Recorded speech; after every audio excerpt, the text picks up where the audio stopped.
Ladies and gentlemen, the Combat Rogue! Let me start off by saying if you're expecting great things and great change, that hasn't happened. The good old Combat Rogue is playing pretty much the same as it does in Mists of Pandaria. All we lost was Shadow Blades!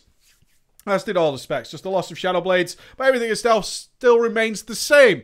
Not surprising, I think Blizzard's pretty happy with where most of the Rogue specs are right now.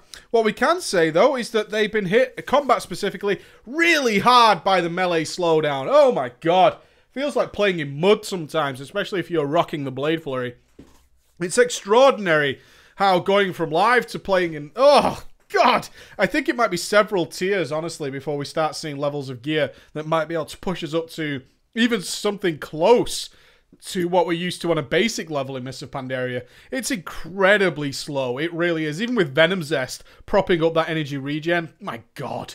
My God. It is nice to see that Blizzard has consolidated things, though, with the Combat Rogue. Getting rid of Rupture. Just deciding that people were so using it so little that maybe it's time we just got rid of it. And of course the removal of Deadly Poison, Instant Poison making its return. So there's no dot damage, but everything works really well with the most crucial spell that combat carries, of course, which is Blade Flurry. A lot of rogues are a little bit pissed that Blade Flurry carries such weight with design decisions around design decisions. I can't get my words out today with combat. I can see that, but the thing is a lot of people seem to forget is that rogues are a 3 DPS class. They have 3 different choices. I actually don't mind, personally, when it comes to having so much choice over DPS, is that some of them have niches. That combat is the go-to cleave spec because of Blade Flurry, and therefore that spec is designed around that. And so, when it comes to doing cleave, it's really well designed to do that job. I think that's okay, and I think that's a luxury that shouldn't be spat on.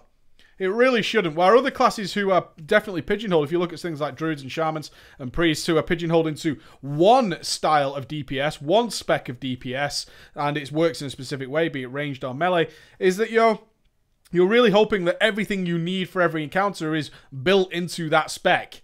And that's it.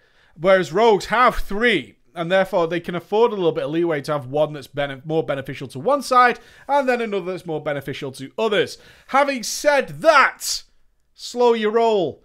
Rogues have been nerfed pretty much every single day. I say nerfed because they have been reduced in power, and that means they're being balanced. But it is a nerf pretty much every day for the last few days.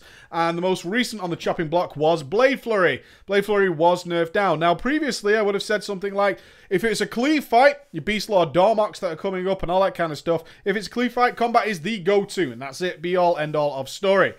With the recent nerf to Blade Flurry, it's kind of interesting to see where this will go, as Assassination wasn't that far behind if it had chance to get its ruptures up on various targets to get those venomous wounds ticking. So it's kind of interesting. Now will we see with the recent Blade Flurry, I haven't done extensive testing, and people are still trying to work out what the numbers look like. Is Assassination actually going to pull ahead in terms of its AoE DPS? That's pretty crazy to me. It's pretty crazy to think about. Not that I'm complaining that there's choice.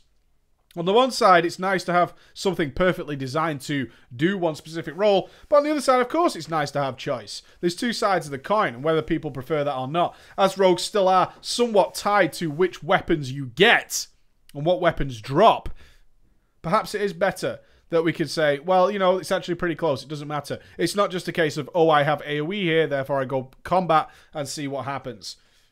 That's a pretty good place to be. Overall, those are the general ideas that are flying around right now. I can't say for definite what will happen in the next few days. As I say, they've been nerfed every single day, pretty much. Every single day something has happened. One day sub is dropped down to its knees, then suddenly combat is being readjusted. Balancing always ongoing.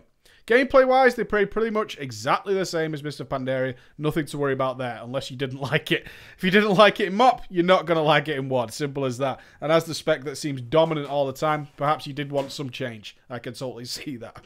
Alright, guys. Combat. See you later. Bye-bye.